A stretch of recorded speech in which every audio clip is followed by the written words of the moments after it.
हैं वक्त से बोल और मैं हूं आपकी होस्ट मोमिन शहबाज। नजर डालते हैं आज की अहम तरीन खबरों पर। पहला Chaudhary Akbar memorial flood light tournament.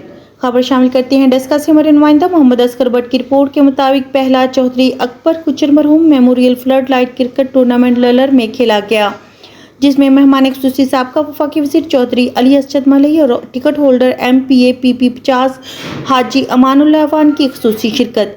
इनके साथ आने वाले मुअज़्ज़ज़ मेहमानों में हाजी अमानुल्लाह के वालिद मोहतरम Haji Iqbal Awan, Waqas Iftikhar Bhatt ticket holder MPA PP 51 Daska और उम्मीदवार बराए MPA चौधरी तारिक रचाड़ा के चौधरी मकबूल अहमद कुचर, MLA अजीम कुचर, आतिफ कुचर, हमरा चौधरी शहरियार गुराया, चौधरी जुबैर गुराया, अदील विरक, चौधरी इकबाल रां, आसिफ डोगर, राना अता मुस्तफ़ा, अकरम विरक भी मौजूद थे। अब तक के लिए इतना ही। मज़ीद खबरों और अपडेट्स के लिए देखते रहें वक्त से बोल।